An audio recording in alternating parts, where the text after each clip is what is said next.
Uy, nag-send di atin mga pictures. Vietnamese ba ini nga irasapit or mga Pilipino niya? Hay, sana magpa-Bible study na iya isa ng mga bukto dito.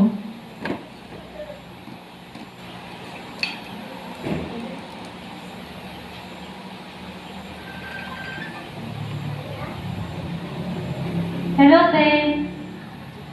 Hello, be. May bago nga mga sanggay, kuya. Wow, kaupay. Kumusta ngayon na yung pag-atanan memorial? Iba-iba nga lang yan mga nagkanto. Maupay namon speaker kagatingan. May humor pero tagus from Canada iya. Wow, salamat ka ni Hova. Nga, salamat po liwat kay nalingkamot ka mo pag-attend in special with Hindoro nga occasion. Di ba po may na-mention ka mo nga bugto nga na upoy hakabilang nga building ti dahil iyo inukyan? Hain manira di nga pik nga hapik nga yung Vincent. Waray nida, mga busy. Pioneer adahira na mag-asawa. Ah, okay. Nakita ko po na video, madamo ngayon ka mo. Angay nakikistorya, ha, iba po ang mga bisita. Nalipoy ko na ko tayo nga naka-attend ka mo. Ano ang imo siniling ngayon nga nakatagos po ang imo? And ako nga buong maniho, nga ni Jesus. Na-agrigulan dito kay bisan sugal ako never pa ako ang ipabayan ni Jehovah.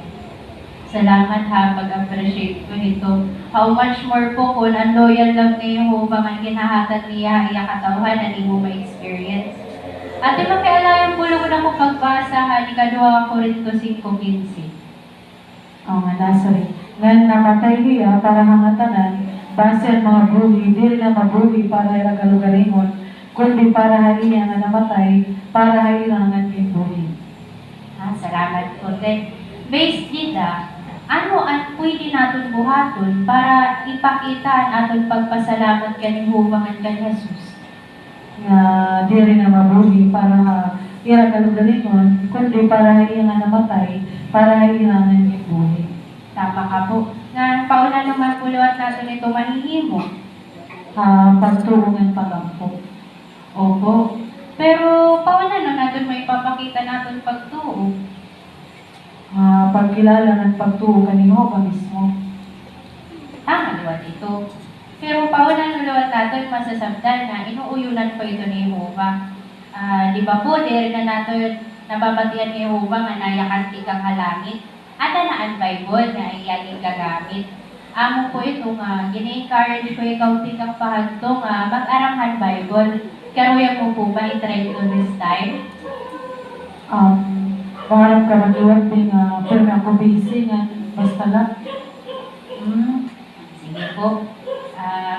Pwede mo po niyo hunahunahon. Ganun po ko i-meditate po niyo at teksto na ating pinasa kanina. Nga niyo po liwate at siyahan na Juan 5:3. Makahelp ito imo. Sige, pero parang ang kuanin nga, kahit na pa na ako important nga yung buon. Sige po. Bye-bye. Sayang. Inaot, buligan niya ni Jehovah na ma-realize di ka nga itong mga teksto. Posible kaya tungkol kayo di pa convince sa ibang mga katunduan na Bible. Close with iya ha, mga LGBT nga nagsusuportahan ito. Pero mahal man niya nga, di rin ako yun ito ang Bible. Sige lang, try ko sunod. Okay, dan mga